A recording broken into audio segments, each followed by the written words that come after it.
know, what you need to do is you got to go to Garage Insider TV on YouTube, click on the icon on my face, and that'll take you to everything you need to know. There's about 40 videos up there now, build stuff, three lefts don't make a right. All this stuff is there. That's where you can find us at. You can also find us on Facebook for you people who are watching that right now. Other than that, we're just having a grand old time. We're going to go right to a quick commercial, and after the break, you're going to get Shorty. Hit it, Lee.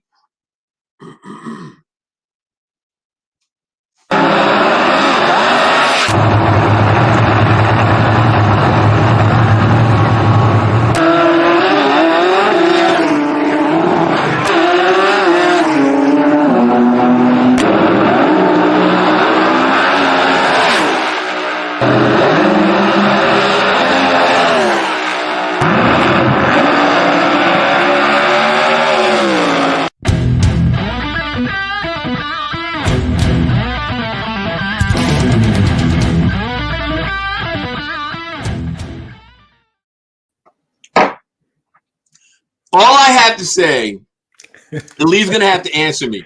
Lee, was that the race that you were covering the other day? Yes, that was the World Door Slammer Nationals. So those two little Toyota Starions, those are the ones that scared the bejesus out of you? Yes, they were the first cars to come directly at me ever in that type of situation, yes. Okay, bring in Shorty. Let's get Shorty in here. There he is. Shorty! What's happening, man? He's chilling. Not much, man. How you been? I've been good. Awesome. How you guys been? Awesome. Good. Perfect. So, Shorty, everybody wants to know, they know you left the show on that network. I just refer to it as that network. Everybody wants to know where you're at, what you're doing. So let's start with, you're back in Texas, I take it, right? Well, I've always been in Texas. Okay. Ever since I was little and came into the U.S., but I always lived in Texas, and just grew up around not too far from where I am right now. Oh, okay. But yeah, I grew up about 20 miles away from here, real close to downtown Dallas. Actually, that's my stomping grounds. So, I didn't know that you were up by Dallas, or by Dallas, I should say. Oh yeah. I didn't know that. I was little. We came and moved, here, and I've been here ever since. Damn it, man. Tejas. See, I thought you were down by like Houston. I wouldn't be over there if they paid me, brother. I'm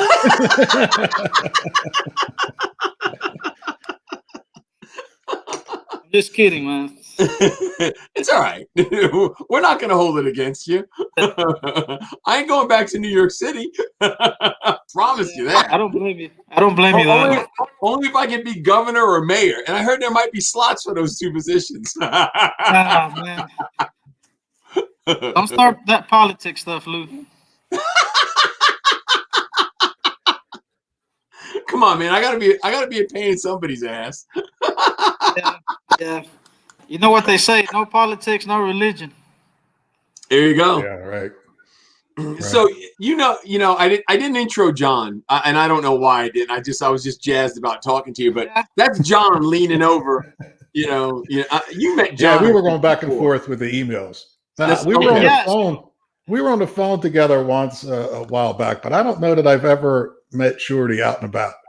I may have. Okay. I don't know. Maybe it's him or something. I don't know.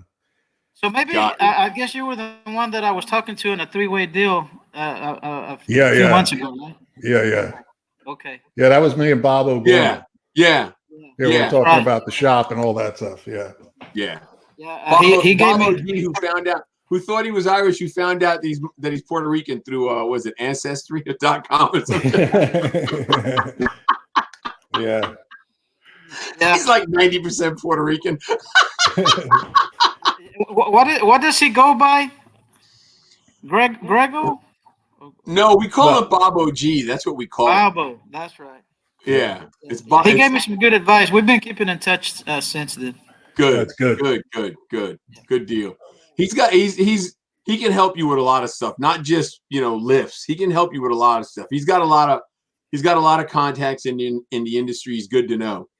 Yeah, Bob's a good guy, as you heard on the phone. Yeah, for sure. Yeah, he's definitely worth chatting it up and running stuff past them. Yeah. Shorty, yeah, how's it? Let's get into. You did 3 seasons, Iron Resurrection. 4th one come up, right? You decided to take a break from it.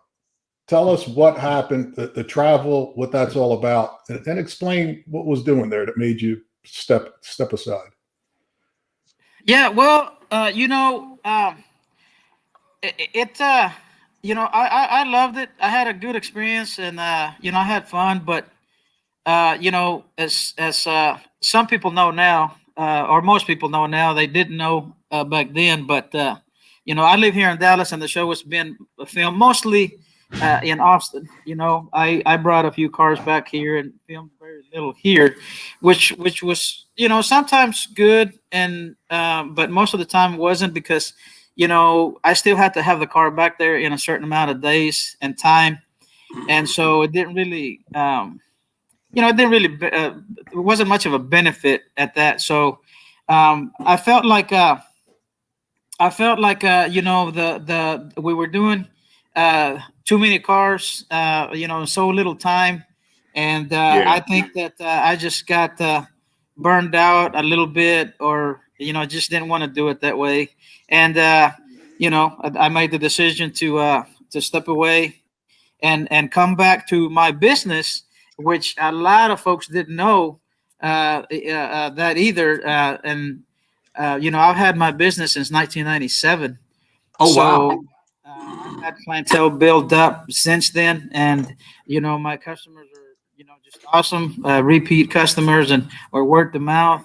And man, I had a few jobs on hold that I had here at the shop because I was doing that, and then probably the most important thing was that I was away from home, away from my family, and then everything else comes after that, which was my business. So I didn't want to be away from those 2 most important things in my life, and that's why I made the decision to come back home and just keep on doing my own thing.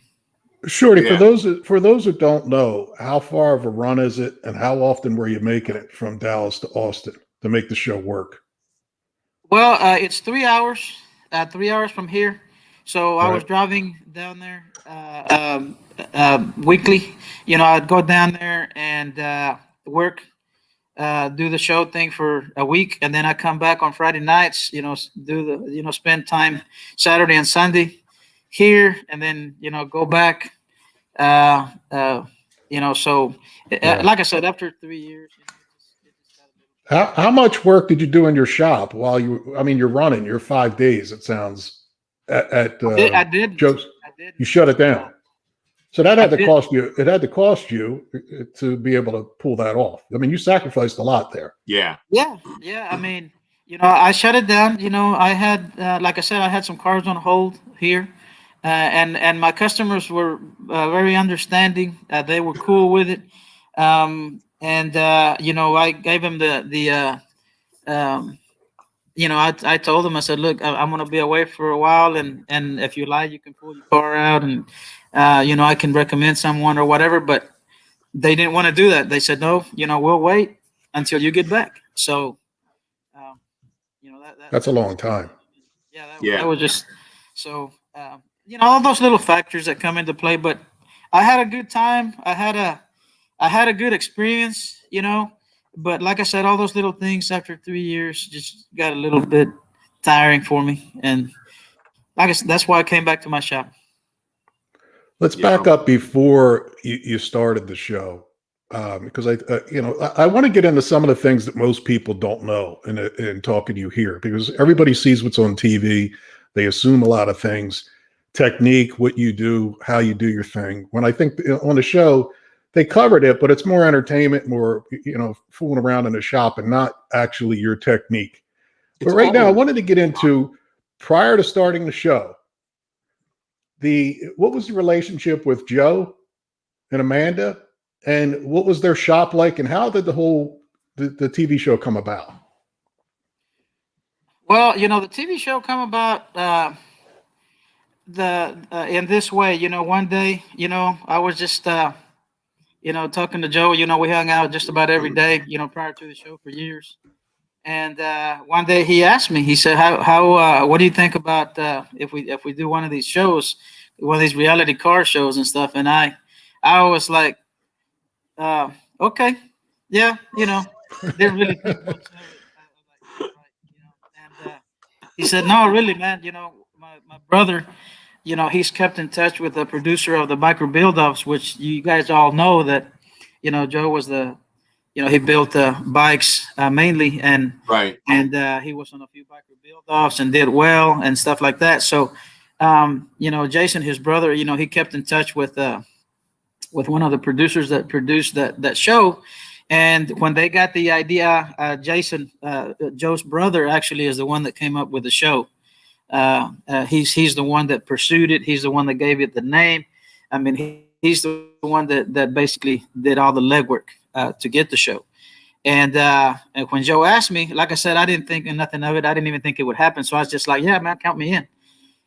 So they kept Jason kept at it. He kept in touch with the guy, and it probably, I don't know, I would say it took from the time that he told me about entertaining that show.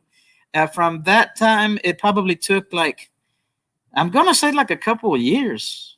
Really? Right. Yeah, somewhere in there.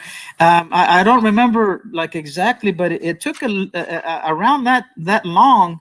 And then every now and then it would come up. Every 3, 4, 5, 6 months it would come up, and I was like, "Oh yeah, what's happening?" Or he would just tell me on his own. He said, "Man, we're still pursuing it, and we're still doing it, and this and that and the other." And then, like I said, that around, I would say 2 years later, one day he says, "Hey, the guy is coming down, and he's gonna want to interview people and this and that." And a little trailer was made. So I think that's one of the reasons why he came down.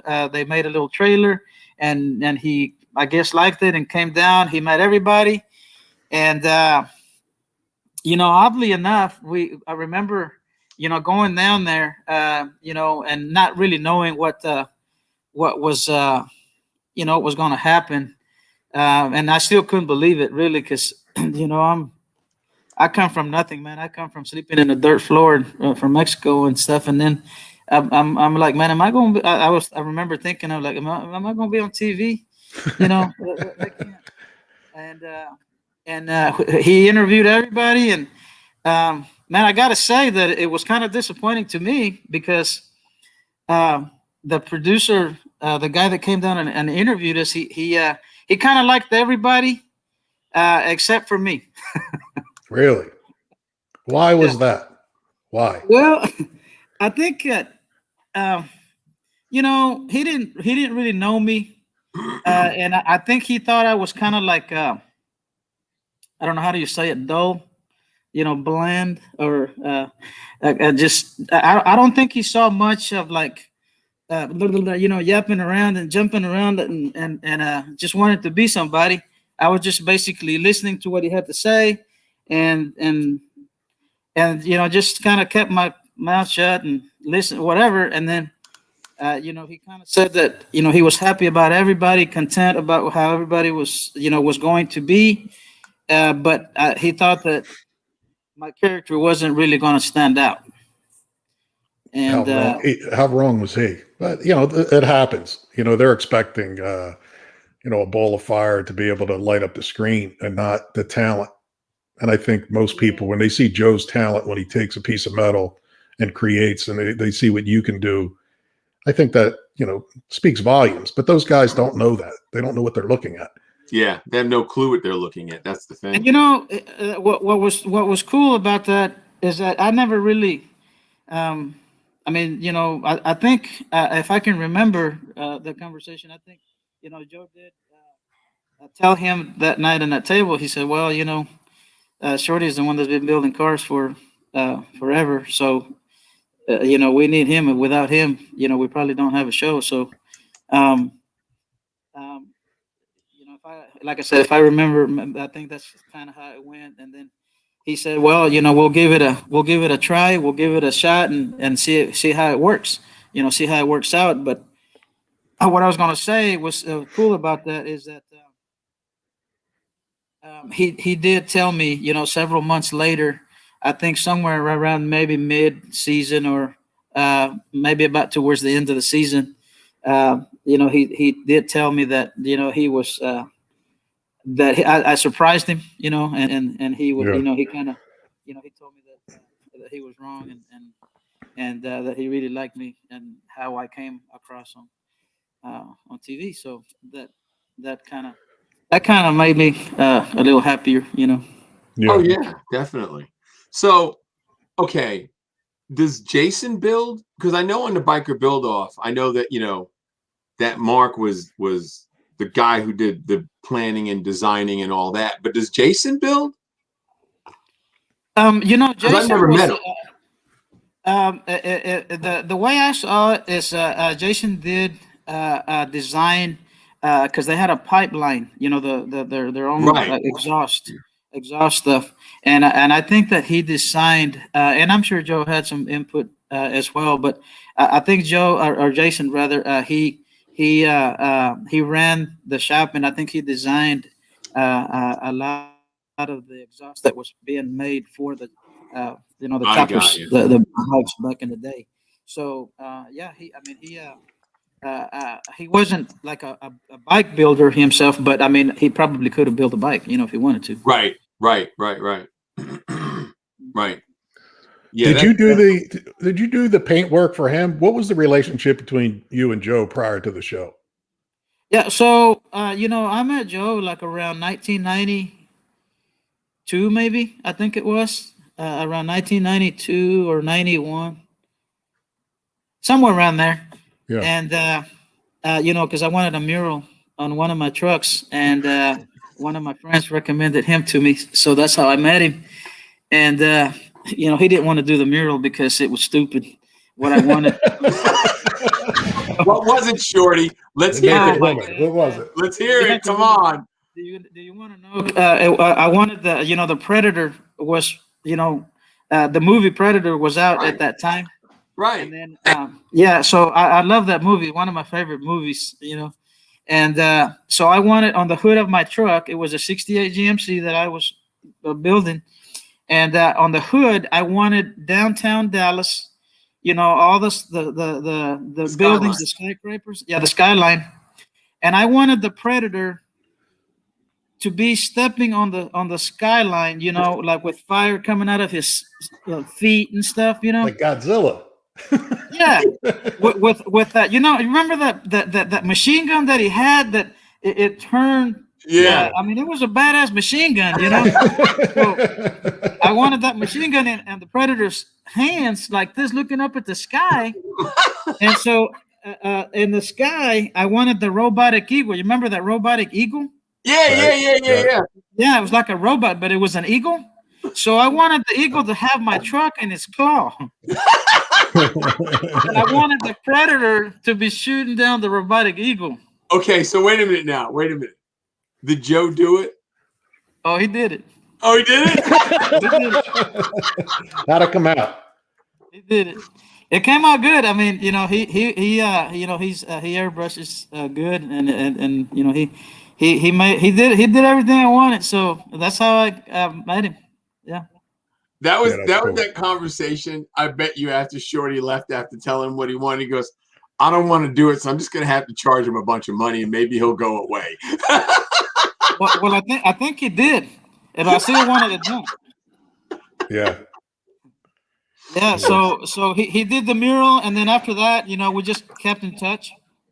We kind of kept in touch, and then he started building some cool bikes, and that's what it caught my eye, because the design that he was putting on the bikes, and stuff like that, is just it was just cool, and I liked it. So and like I said, after that, we kind of kept in touch, and then once they got a shop, which is a building that I own now right here, not too far from here, they got a shop there, so it's kind of on my way home, and then that's when we started hanging out a little more. And then, I painted some of his cars. And then after a little while, I was doing most of the molding on the bikes.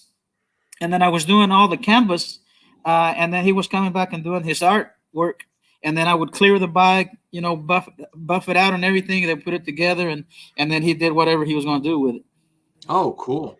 Okay, so so for a while we did that. So I did all the the molding, the body work, and then the whatever paint job it was going to have, because it always, how it is, you paint a car, you put clear on it, you send it down, and then it comes back with this artwork, whatever he's going to put on it. So yeah, so Bob OG wanted to know if you still had that truck that you had the Predator painted on. He's got a message on the screen. He may want to buy it. He may want to buy it, is what he's getting at. I wish I had it. I heard, this is a funny story. For years I looked for it, and one day a friend of mine sent me this ad. I can't remember where it was, but this truck is in North Carolina, and it was for sale. Wow. This was about 7 years ago, and I couldn't believe it, man. I couldn't believe it popped back up, but I didn't. It was a long bed, and those aren't very desirable, so right. I didn't pursue it. That's cool. That's pretty cool. So let's talk about your shop. I mean, I know you're in your shop because me and you and John have actually talked about different things for your shop. Where are you at on your shop? Your shop? Because didn't you do a new building? Well, I did another addition, which is where I'm sitting now. I have an old building which is across from here. I have an awning separating the two buildings. So the other building I use it for just painting and assembly only. And then this building where I'm at now, this room right here is where I do the fab work. And then I have another addition in the back. And that's where I do the dirty work over there in the back. I got you. Yeah, because I remember you were telling me that because of the Wu-Tang, you weren't allowed to go home, so you had to stay in the shop. Yeah. Yeah. I did. I called Shorty one day, John. I'm like, dude, where you at? He goes, I'm still in the shop. I'm like, what do you mean you're still in the shop? It's like 9 o'clock at night. I'm like, what are you doing? He goes, man, being that I got to deal with customers, Lupe doesn't want me to come home and get her sick because then she can't see the grandbaby. So he was forced into quarantine. Yeah, I can't blame her. You never know, especially at the beginning. Hey, you know what? I've been married too long, man. I didn't argue. I just did it. She said stay at the shop. I'm staying at the shop. And when my quarantine was over, I was like, do I have to go home? You better watch out. She's going to come in there and beat your ass. You better watch out, man. So, yeah. I mean, these times are crazy times. But, I just feel, it's like I tell everybody, I just feel gratitude, blessed for, having this opportunity to do what I do and what I love to do. Not very many people get up in the morning loving what they do. They struggle. They get up in the morning and they don't want to go wherever they're going. Right. I can't wait for daylight to come back on so I can come over and do what I love, because I'd hate to be in those people's shoes. And from what I see, I think 95% of the people in this world don't like doing what they're doing. Yeah. So, okay. So here's, the way I see it is if you've had your own shop since 97, yeah. What did you do before that? You've always been in the auto body game, obviously. Oh yeah. So where's that go? I mean, how did that start, I should say?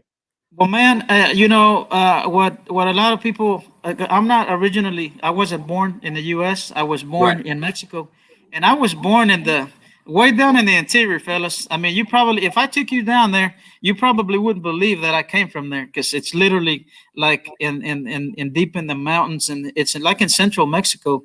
Oh, wow. It's a wonder we found a way out of there, actually. But my dad, he wasn't the type that wanted to stick around over there.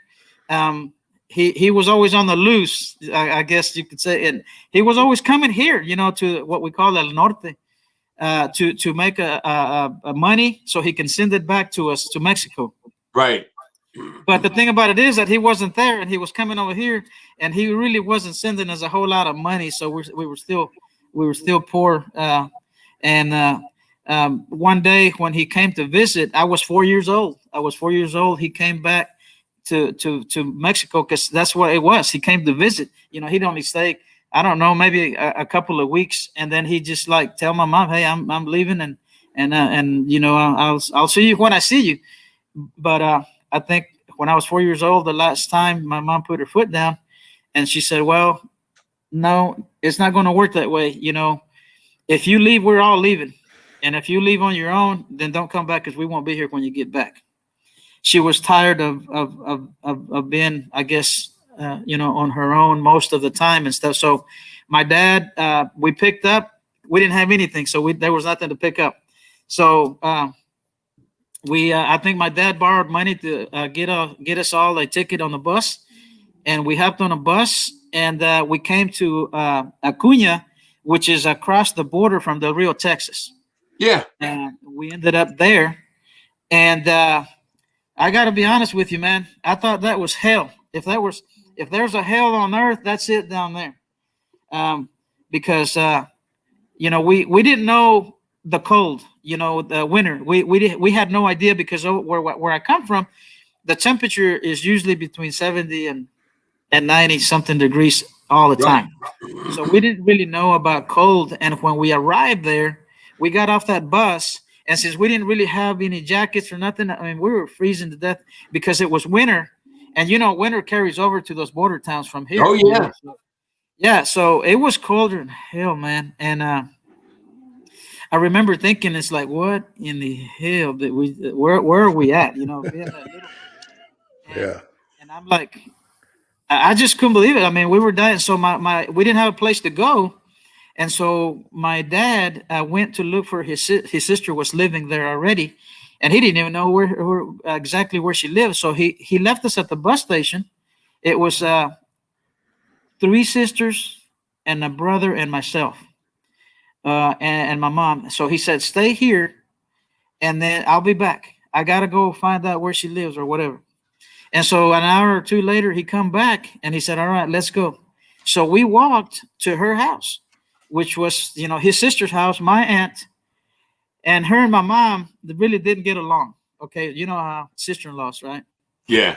And so anyway, he took us to her house, and they were living, and I'm not lying when I tell you this, they were living in a 1-bedroom home.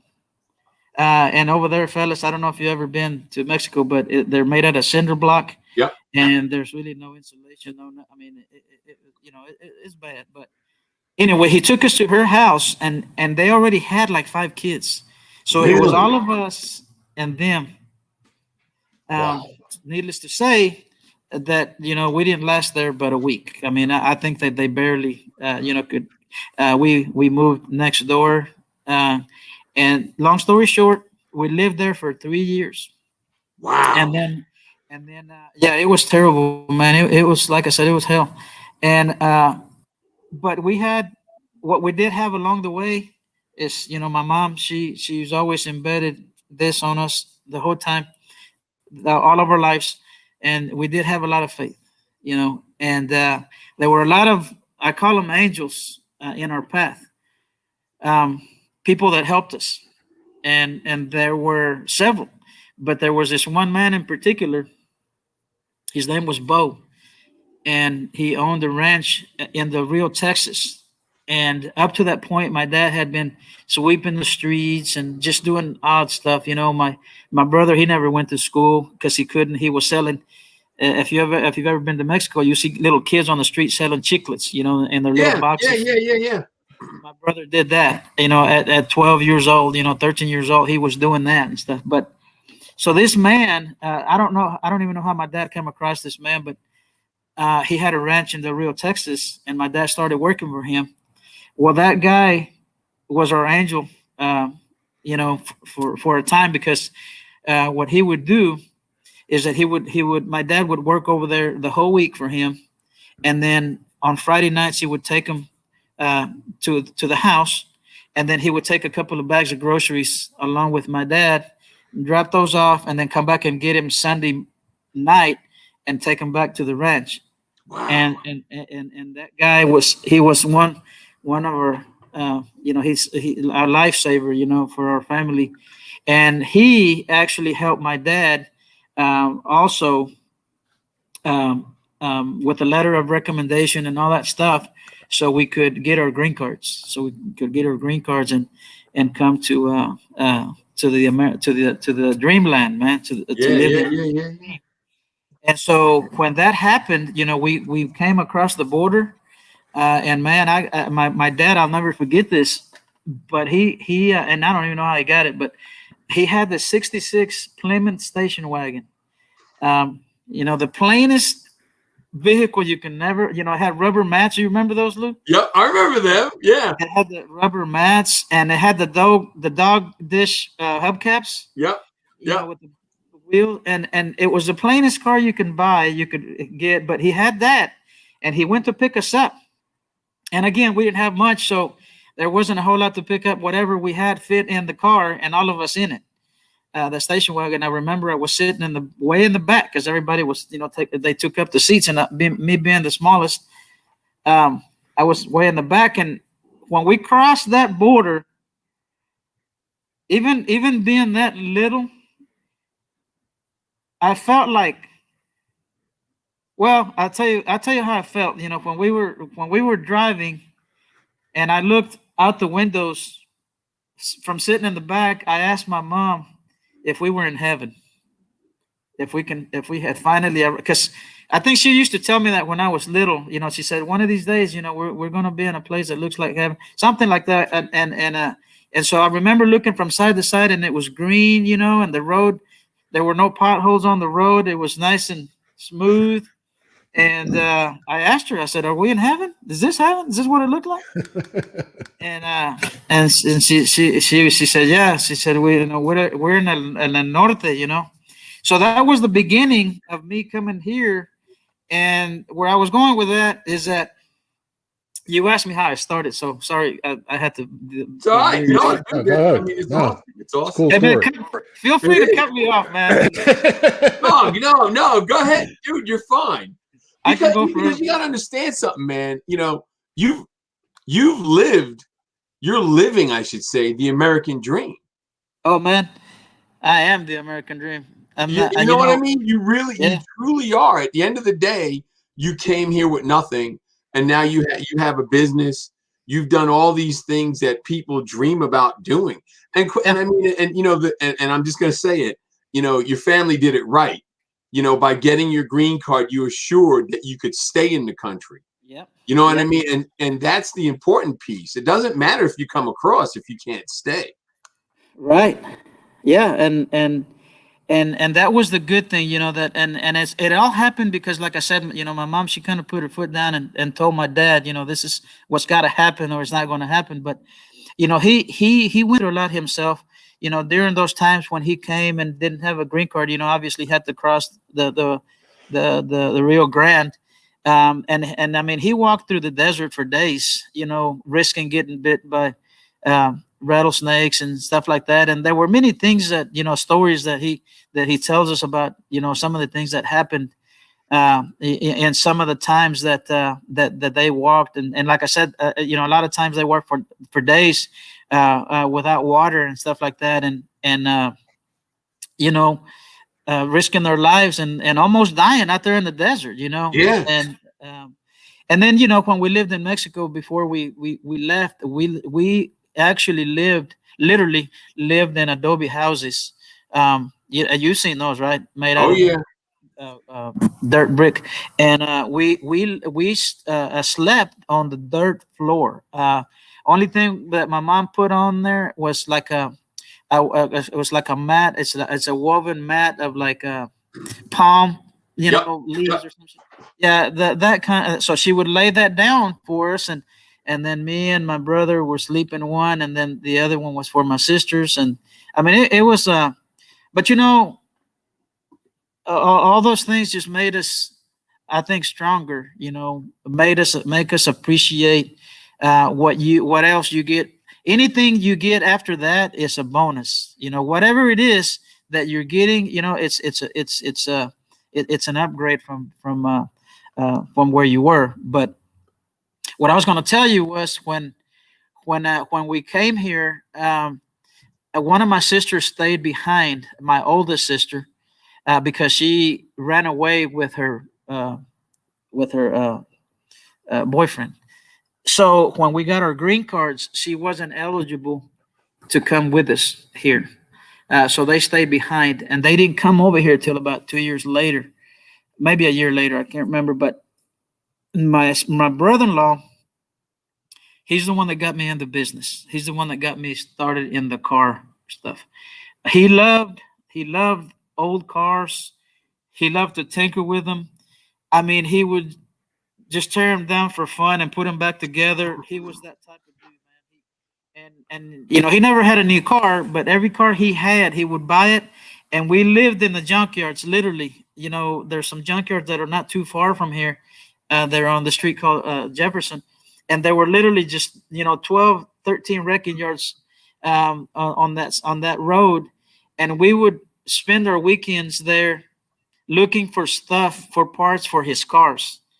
And then I remember, he needed little stuff like, little brackets here and there and this and that. And then he would tell me to put them in my pocket. We got no money. We had no money.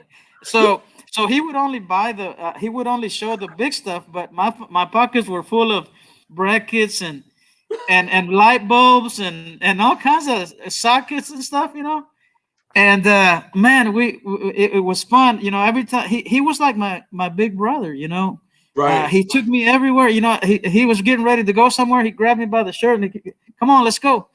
And to the wrecking yard mostly. And when he was, we didn't have a shop, we didn't have lifts or anything.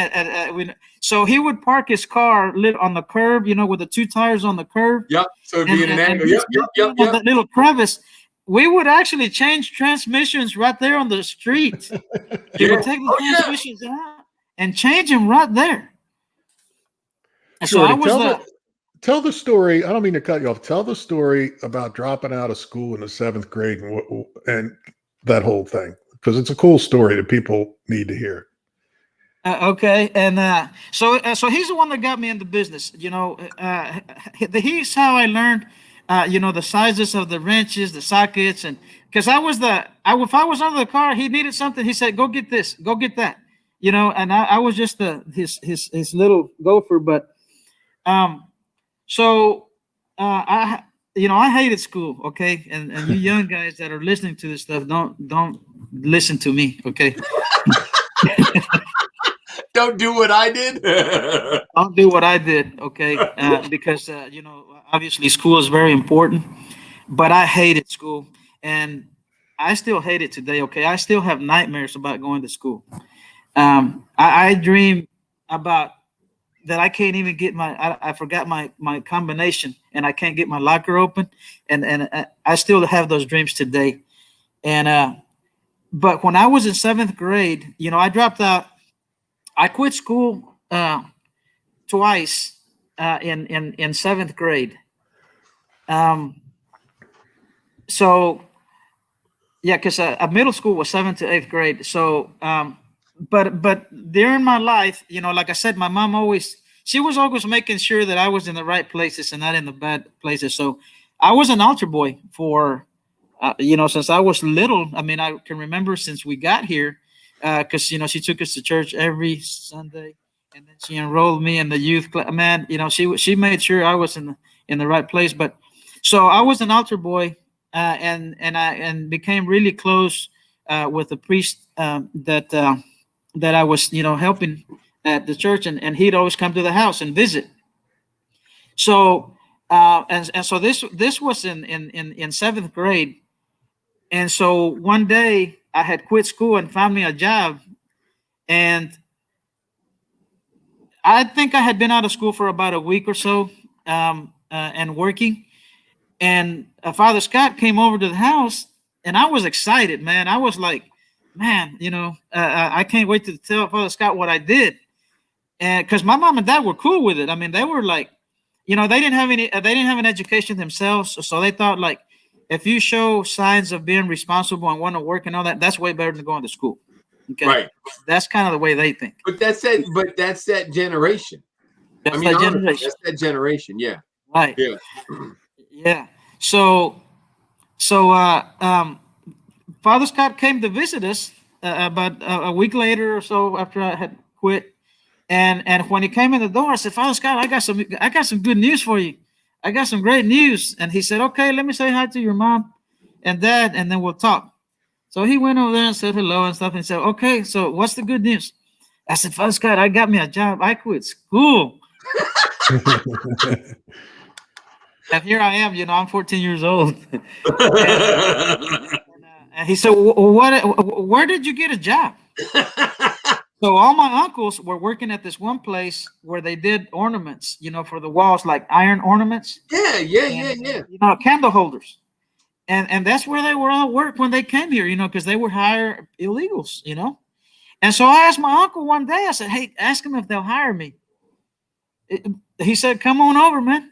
So I filled out a fake, I lied about my age and stuff, and they hired me. And I was working, man.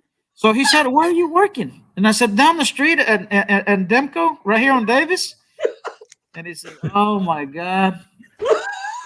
And he didn't really know what to do. He just threw his hands up in the air, and stuff. And he said, and he told my sister, he said, go get your mom and dad. I need to talk to them right now. Because they don't know English. So my sister's the translator. Yeah.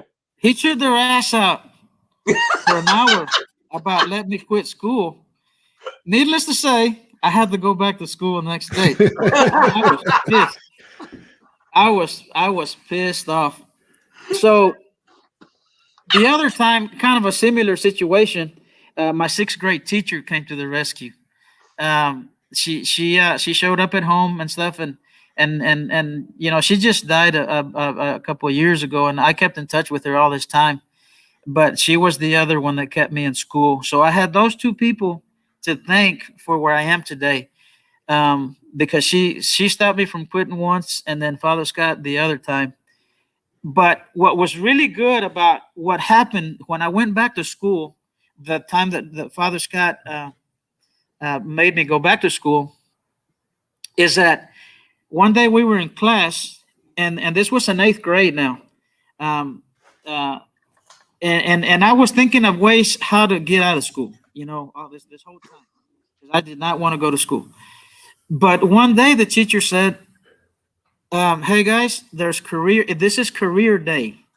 Yep. And out in the hall, we have several people from different, we used to call them magnet schools back in the day. You remember those, Lou? Yeah. So they said there's people set up in the hallway from different magnets, and that way when you get to high school, you can choose one of those if you want to go there. So they had several. They had business, they had health, they had all these things, and then so I was walking along the side of these tables where they were set up, and this little brochure caught my eye. And I still have that brochure today. Really? So it was a little brochure. Yeah, it was about 8 inches wide, about 10 inches long. And it was blue, and it said Transportation Institute. Career development or something like that. I can't remember. But so I kind of got close to the table and looked at it, and it had a little picture in the center, and it had a car with the hood open, and it had this kid bending over like he was doing something. And I said, I asked the guy, I said, so where is this at? He said, well, that's a Transportation Institute. It's an automotive school where you can go. He said you can go full time, or you can go half a day to your regular school, whether it's in the morning or the afternoon. You can split it between the two schools, or you can go full time. So, man, that kind of like saved me, because if I hadn't gone back to school and see that, I wouldn't have gone back to high school. Right. So when I got to high school, he told me how to do it. He said, when you get to high school, go see your counselor, and they'll tell you how to do it. Is that they'll arrange everything for you. So when I got to high school, I started going to the Transportation Institute, and I actually took mechanics. I took mechanics for a year and a half, and then I switched over to paint and body for a year and a half. That's the only reason I graduated high school. Really? It kept me in school because I was interested, and I painted my car while I was there and stuff, and it kept me interested. And that's the only reason I graduated. But I never did any homework. I went to the classroom and just kind of sat there, man. Yeah.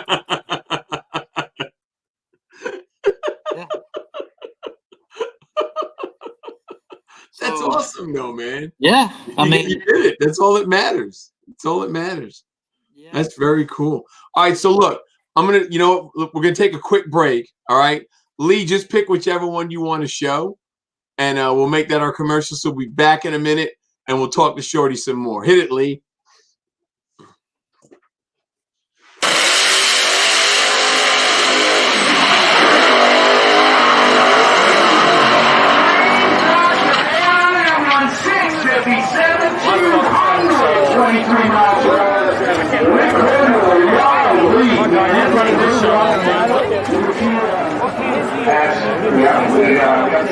Headed out there. It's on fire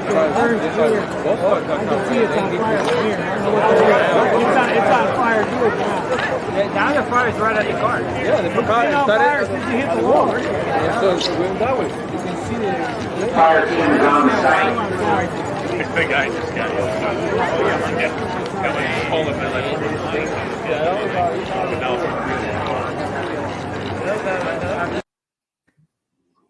That was from the World Door Slammer Nationals, which happened this week.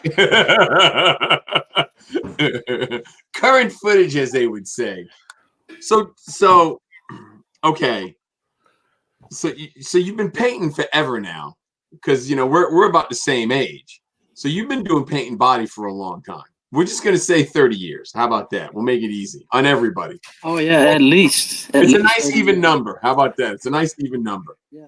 So in all the time that you've been painting and doing what you do, I mean, I see you got the House of Colors banner in the background. Is that your preferred paint, or is it just that you've built a relationship with them? What's the deal? Tell me about that. Yeah. So they were doing the show. I met a lot of good people, and I like to say, and I like to think that, it was during my life, I've met and nothing but good people. Everybody that I know and meet, they know that they turn out to be just great people, and we become good friends. And same thing happened, while I was doing the show. We got, opportunities to go here and there in places and stuff, and they're one of the people that they've just been really good to me. They show that they want to support me. That's awesome. I mean, it's just one of those things that they're just like I said, they've been so good to me, and we work together good. They want to work with me, and I want to work with them, and that's awesome. And so they're just one of the few of the many people that I've met that we still work together, and they like me. Obviously, they would, if they didn't, they wouldn't want to work with me. But they're just big supporters of me, and I appreciate that a lot. Yeah, that's awesome. I mean, clearly, they have good stuff. I mean, but to build a relationship where you're working together with people like that, that's a really good deal, because it helps you and it helps them. Yeah. You know what I mean? It really does. Yeah. And so the good thing about them as well is that they don't only just have that line; they have many. They're owned by Sherwin-Williams. So, obviously, Sherwin-Williams is huge in the automotive industry. Yeah. So if you need something that isn't custom, because the House of Color is, mainly custom stuff. If you need something that isn't custom, they have everything you need. So. Yeah. Yeah. So I'm gonna ask you paint questions now. What's the gun that you like to use? Well, right now I'm using the badass Iwatas. Oh, okay. I'm not a painter, but I'm always curious to see what guys use. You know what I mean? Because it's how you make your living. It's what you do. So I'm always curious what guys are doing. What they're working with, their tools. Yeah, I mean I've had many brands, since I've started. Well, not many, I would say. I think I've revolved my back in the day, Yeah. before the gravity fed came and we were using the siphon fed guns. I Yep. always used the Velvets. You remember those? Yep, I remember them. Yeah, they have the bucket down in the bottom, Mm-hmm. and um, and then after that, the gravity feds came about. Yep. Once the lacquer kind of got phased out and all those things, so the gravity feds come up after we started using shooting urethane. And so I've used like I said, maybe 3 brands, but right now I'm using Iwata. Those things are just bad to the bone. I mean, they atomize the liquids really good, and they just go on so nice and smooth on the panel. Yeah. Shorty, let's go through your technique, because they, as usual, in the shows, they hop, skip, jump over most things. They show the block party, and they make it entertaining. But let's go. I mean, in most cases, you want to strip your stuff down to bare metal, do you not? See what's under it, or fiberglass, depending on what you're working on. Yeah, you're right. I mean, most of the time we like to start it with a clean canvas. Right. But if that car or panel, whatever you're working on, shows to have like a good foundation, then there's no need to blast it and go down to the bare metal. I mean, because there's a lot of instances where you get something and it's in good shape. So if it's nice and pretty straight and all that, you use that and you block that. You use that to Yeah. get to where you want, and you block that real nice and everything, and use that canvas instead of starting all over from scratch. Right. So I saw you do yeah, that on the. I saw you do that on the 50 Merc that you guys put together on the show. That's why I had that question. Now, after you're done your metal work, no matter what it is, whether it's custom, whether it's rust repair, whatever it is, what filler are you using? What do you prefer? Okay, well, right now, another people that I know, it's Evercoat. Oh yeah. We use them at the So school. Evercoat, they supply me with whatever I need. They have everything. Like the glazes, Mm-hmm. the fillers, and then the 41, the epoxy that's like really thick stuff that Do you you can use almost their- use that instead of like a fine coat of glaze. You can almost use the 41 instead of doing that. Is that So, is that the replacement for feather fill, or do you still use feather fill? in some cases they still call it feather fill, but it's kind of the same thing. Yeah, same. Yeah. Let's go through that, because when you apply that, what grit are you using on the filler before you put the feather fill on? What are you finishing off? Okay, on? you're talking about what do you finish the body work in? Like Yeah, Mondo? where are you at with that? So what we grit? at 220. You're 220, then you're putting your feather fill on. And Yeah. you're giving yourself a guide coat. Yeah, so we do the body work, right? The initial body work, it has several stages. Like if you got a car that you blasted and down to the bare metal, then obviously you do whatever metal work, and then when you start your filler process, most of the time I like to put a coat on it, and then I like to mold it with like 36 or 40 grit, which is really rough. Yeah. Okay, so I put that on, and then I mold it. I basically mold it. I use that to mold it and stuff, and then what I do is you blow it off really good. You get all that stuff off of it, and then you put another coat, and then once you do that, you feel that your highs and lows and whatever, and then you start with 80. Then you start the process of 80, and then so on and so forth, all the way to I like to finish the filler in 220, In some cases, no less than 180. Okay. But 220 is the best because what gives you the shrink, you know how when you see cars and they're you can see kind of the sanding scratches. Yep. Yeah. Well, what happens is that they were left in too big of a grit and too rough of a grit, and that's what's shrinking in there. So if you finish out your filler like in a real fine grit, such as 220 or even 180, then you have a less chance of a shrinkage. You know, when it gets really hot out there, and as you know, the dark colors are the ones that attract the sunlight like really bad. So in most cases, when you see a lot of shrinkage, it's in the blacks or the dark colors, you know, dark blues or whatever. So you know, if you finish it out in the finest, like I said, 220 is good. If you're gonna put the 4-to-1, the filler, then you know, you could probably do 180. So you put your feather fill on, you put the guide coat on it, you're knocking that down straight. Do you ever go back and put a second coat of feather fill on it, or are you done at that point? So what I do is so when I finish the body work and finish it out like in 180 or 220, right. I come back with a 4-to-1, which is the liquid.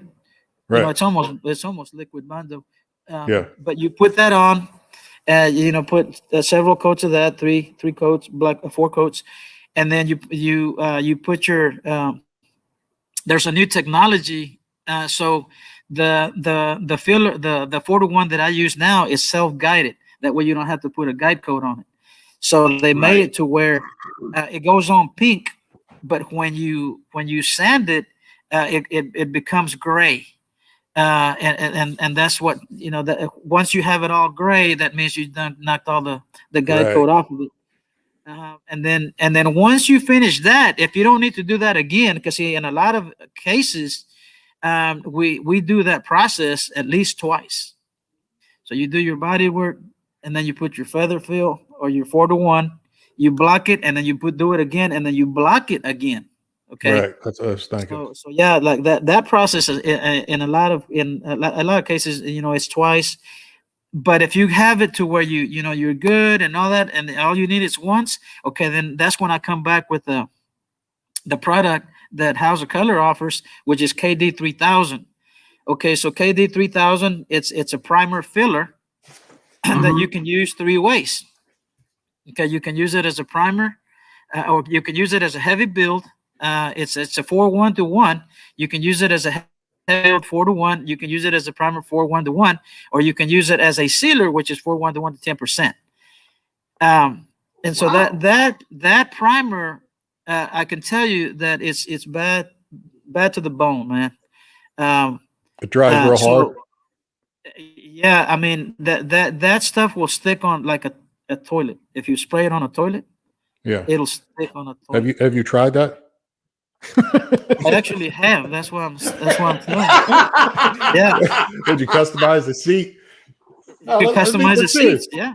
Let's say that you put the second coat of feather fill on. You're about to put the House of Colors on there, the 3000.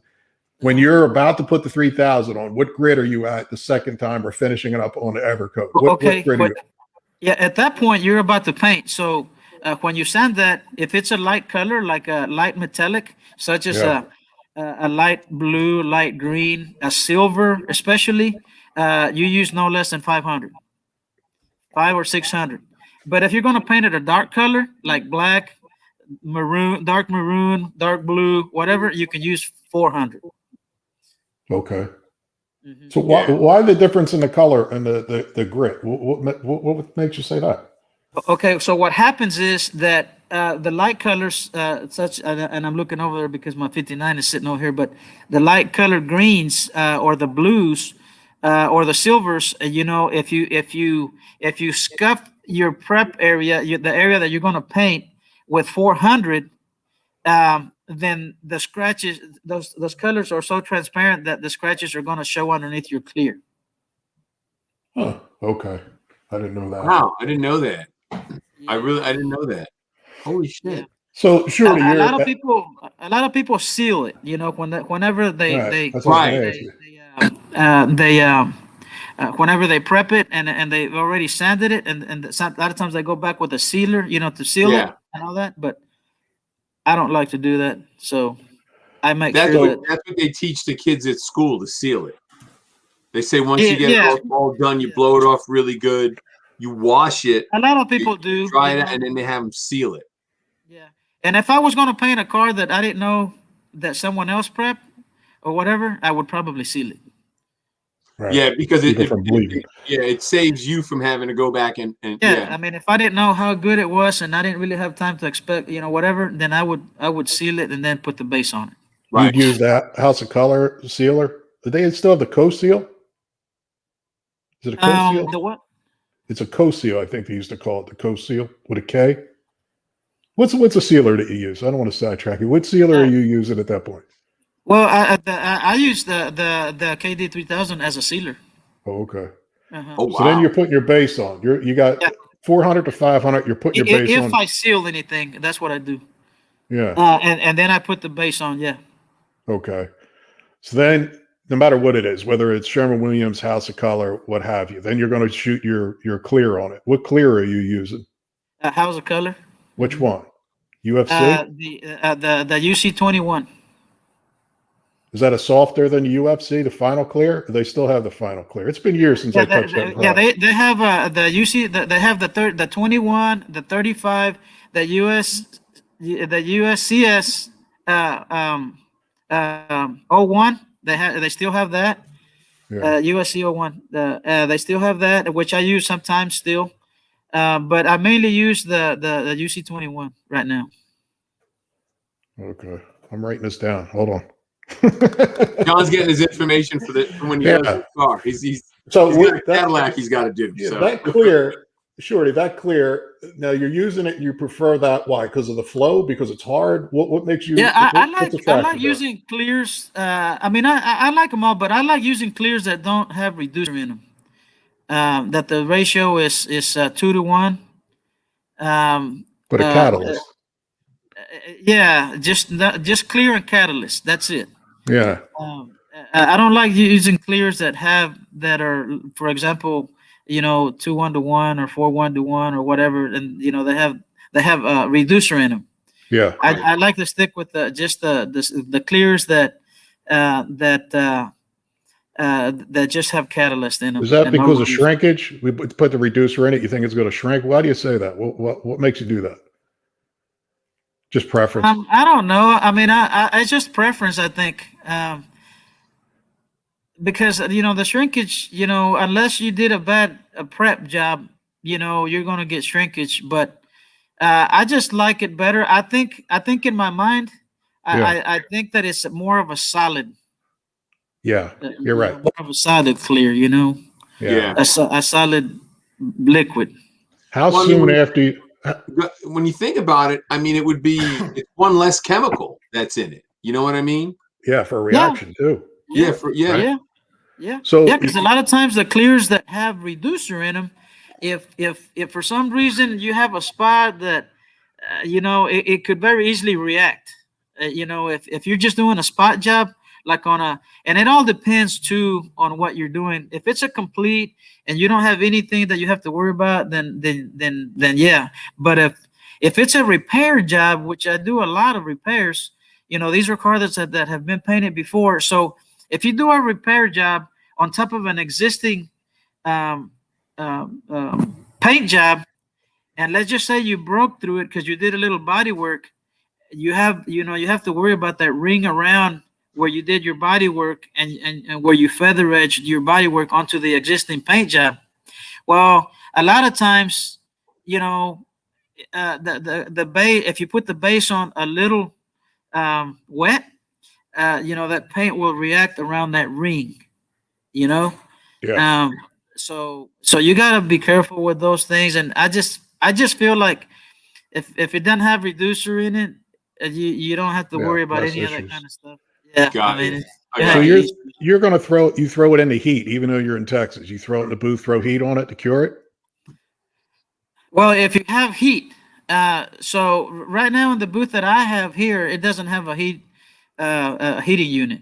Okay. Now the one I have in my other shop in Dallas, we have a heating unit on that one. But usually I go in there, I spray it, I leave the booth running for a while, and then I shut it off. And then, as you guys know, it's really hot here in Texas. So in the summertime, it bakes on its own. Let me tell you about a technique a guy told me. You tell me how you do yours. The guy painted my 51 Mercury.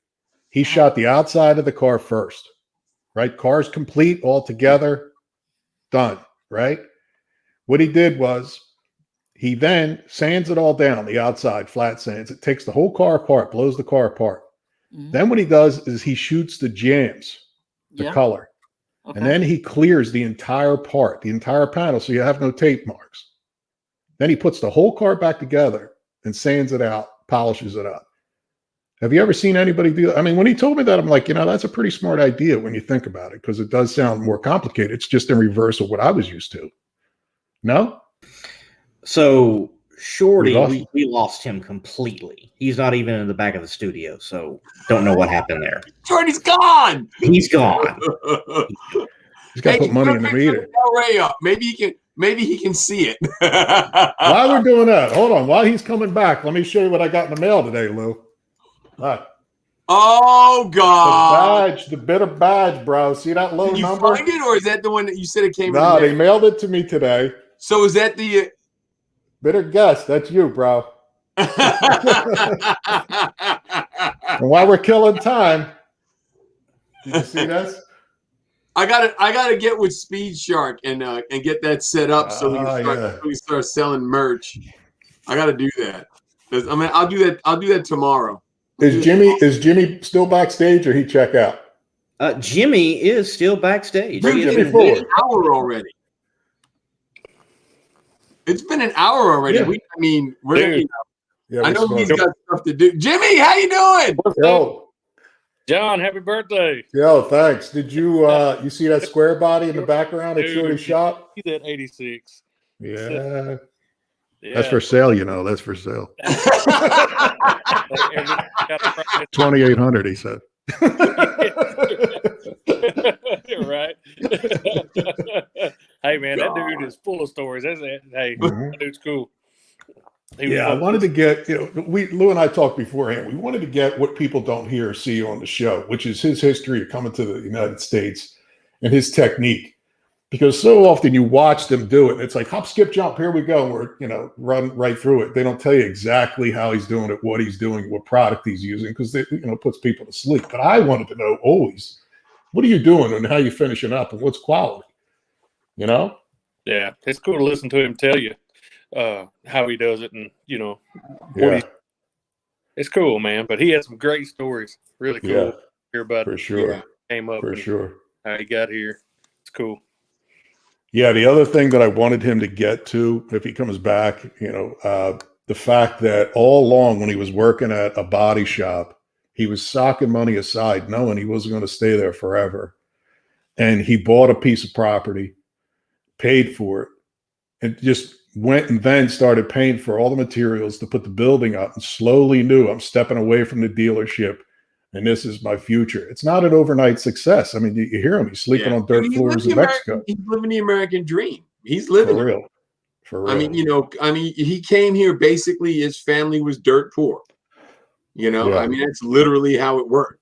And he's worked his way up, and he has a skill. He has things that are working for him, and that's awesome. That's awesome. And I present to you Shorty. Oh, there we go. Shorty, you're back. No, if you had to take a shit, you should have just said so. We didn't have to leave us. Sorry, fellas. My wife had to connect me back on. We got Junkyard Jimmy with us now. If you see Jimmy here. Oh, okay. What's up, dude? Yeah. Hey, man, what's going on? That 86 I see hiding behind you there? 87. Square body. Behind you. I think it's an 87. 87. Sweet. I got two of them. I got two 87s. I'm gonna bring it to you so you can paint it. There's one I'm building now. Well, I think Bob will do it for you because he's taking notes. He's gonna know how to do everything. Oh, when we get done. I got you covered, bro. I got you down. Right. So, For real. hey, Shorty, I want to show you what I'm working on the show. Lee, put it up. The Del Rey. It's gonna come up in a second here. Okay. Lee said he had it. I can't see you guys. You're blacked out. Can you see the wagon, Shorty? Well, your cameras are in the black, so I can't see. Oh man, yeah, maybe there's an issue with it. Go back and put us back up. Oh, okay. Now I see the wagon. Yeah. On Lupa's iPad. She pulled it up on her iPad. I can see the wagon. That's what I'm doing on the show. When I got to put the floor in it and do some chassis work. When I get done, I'll have to bring it down here so we can paint it. You can teach me how to paint on that one. Oh, okay. Hey, don't you have a bunch of students? No, this is my show, Garage Insider, the one I'm doing online on YouTube. That's what I'm doing. One of the builds. Okay. Yeah. Well, hell, if you have students, you need to get them to come help us, man. That thing looks like it needs a lot of work. Yep. Yeah. Well, you need to bring about 100 of them. Here's the problem I got with this. Here's the problem we got with the students. The school. I told the school, we've been telling the school, look, I'll bring these cars in, I'll pay for the supplies, let's have the kids do it. And then this way they get real world skills because, like one teacher, all he does is put a dent in a fender and that's it. You know what I mean? Oh, fix it. And that's it. Yeah. Right. So my thing is like, look, let's do it. I just want to shoot video on it. They don't want to do it because it's not their idea. They're all about, we got to get lawyers involved. It's like, no, we're going to shoot videos that we could use to teach with. So it's becoming a huge fiasco or else I would love to do it, but it's just becoming a major pain in the ass, Is he out? Is he still there? Now I'm back. I was out. Shorty, now I'm back. Shorty, walk us through what you have in your shop. You sent us over some pictures. Walk us through what's there. Hey, if we lose him, it's your fault. I know because we're bouncing around with pictures. He seems to. The ones on her computer are blacked out, but I'm looking at her iPad and I can see you guys on the iPad. I can see all of you there. Okay. Yeah, you sent over. What was it? A '59 Corvette. You got a Corvette in the shop. No, it's a 62. Okay. It's a 62. Yeah, that one. What's the story behind that? What are you doing? So that car, it turned out to be a bigger job than we expected. My customer Monty, he bought that car just wanting a little lipstick on it. What he said, he said just straighten out a couple of little things here and there. But then we started digging into it, and as you guys know, that once you start digging in a car, there's no stopping. So. Turns out that the car had, some of the panels were, the fiberglass was actually broken, like had cracks in it and stuff like that. So where they repaired it, it was stressed out. So it was, the cracks were kind of like trying to bust loose, Yeah. So we had to, like on the fender there, we had to literally fiberglass the inside of the fender first. And all the braces before we could do the outside. Man. And same thing goes for the other spots. And then the doors. Shorty's gone. He's got bad connection or something. Yeah. Well, she's on the iPad, and she probably we're can in an still hear hour us. and 15 minutes. So yeah, we're probably going to have to end it, but we can bring him back. We can do that. I think I'm back with you guys. Well, There we are. He's on the iPad now. Yeah, I'm on the iPad now. Okay. So, hey, Shorty, here's what we're going to do. Because we got an hour and 15 minutes already in. So we're going to end it. And if you want to come back, we can bring you back and we can talk. We can talk about what you got in the shop. We can pick up right where we're leaving off if you want. It's entirely up to you. I'll talk to you later. Let me tell you this, Shorty. Lou and I are coming to Texas. Okay. So we're running through because we got other projects that we're going to do in northern Texas. I don't know if he was talking to you about it, but we're coming down. I haven't told him yet. Oh, so we're going to stop in and see you. The other thing I wanted to tell you before we let you go is you and I had a mutual friend, Mike LaValle. Remember Mike? He died about a year ago. Yeah. It's a shame, isn't it? I mean, he went fast. Man. It came out of nowhere. Man, but Mike's the one to put the fire on my Mercury that I built. Oh, okay. So he did a hell of a job on it. You know, he was a really good friend to me. You know, Yeah.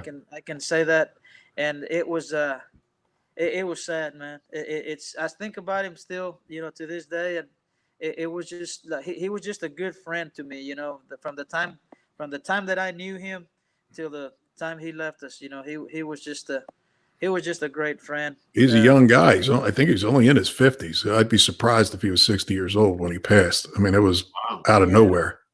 Yeah. And he built that Merc for SEMA. I mean, he was Russian. You know. Yeah, and you know, I was supposed to paint that car for him. I was supposed to fly up to Seattle to paint that car for him, and it was such a rush kind of deal that you know, I called you know, the guys at House of Color, and we ended up using you know, because they also have a line that's called De Beer.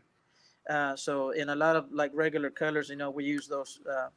We use that line, but so I got them the material up there and everything, and it just turns out that it was such a rush kind of thing that they had to get it done, and there was no really time for me to fly out there and get it painted or anything like that. But I mean, I could really see him stressing out when I saw him at SEMA. It was, you know, it was a sad, some sad news, man. I gotta say, he was just a great guy to me, you know. Yeah, me too. I mean, he was a good dude. He was calling me up and asking me for parts because in my loft in my garage, I got old Merc parts. So some things he needed, I was like, yeah, I got it. I'll ship it to you. So, but yeah, he was buzzing me about little pieces of stainless and things like that, which was something. Yeah. And he sent me pictures about a month and a half before SEMA. Yeah. And I'm like, you ain't going to make it. Because he had that thing all apart, didn't even have color on it. I'm like, there's no way I know that you're going to get that thing back together, polished up, and ready to go. Please before we go, show Shorty my Merc if you got that there. You got the picture of my flamed Merc at your fingertips? Let me see. It would not be at my fingertips. No, it would not be. Okay. Different system. All right. Well, you know, I've seen it. I mean, if you've had it, I'm sure. No, I didn't have it at SEMA. I didn't have it at SEMA. He had it on his website. It was on Mike's website for a long time. And if you look behind me right here, you can see the car that actually he did as a toy that was after my Merc. Yeah. I'll show it to you in a second. You remember it? Right there. Hold on. Yeah. Right here. Oh yeah. Oh yeah.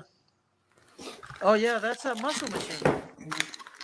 Yeah, it was pretty cool to have all that happen. It looks like my shit. You know what I mean? Yeah. Do you remember? I can't even remember what year it was, but it was like in 06, maybe 05 or whatever, when he was at SEMA, and they had these posters of I'm gonna say maybe like a 33 or a 34 that he had done the fire. Yeah. I did see that. Yeah, I did see that. Well, I didn't know him back then. Right. I remember going to SEMA and picking up a few of those posters. Yeah. So I still have those posters today. Yo, his fire was amazing. His fire was crazy amazing. I told him about it. I said, I still have the posters I picked up from you back then. And he couldn't believe it. He said he just couldn't believe I was a fan back in the day. So I got a couple hanging right here in my showroom. There you go. Awesome. We got to bring you back, Jimmy back, Shorty. You know what? I appreciate it. Cool stories. I'm going to pick your brain some more. We're going to come through, Lou and I. So we'll see you when we're down there. I'll be waiting. I'll be waiting for you guys, and hope you guys make it soon. Jimmy's from Arkansas. Jimmy's got a junkyard in Arkansas where he works at. So anytime we need parts, we pick his brain and go, "What's up with that?" So he's junkyard Jimmy, and he's outside of Little Rock. So I don't know how far that is from you. It's probably a couple hours, 4 hours. Yeah, 4 hours. Do you have any Impala parts? What year, Luke? What year, Shorty? 58 all the way to like 64. Nah, we're mostly newer stuff at the yard, but he comes by shit. I might find something. He does. If you need an LS motor, he's your guy. If you But do, now you come to call my me. Shorty, you come to my junkyard, and we're gonna have to weigh you coming in and out. So you just ratted yourself out, Shorty. What's the matter? Are you afraid I might take something or what?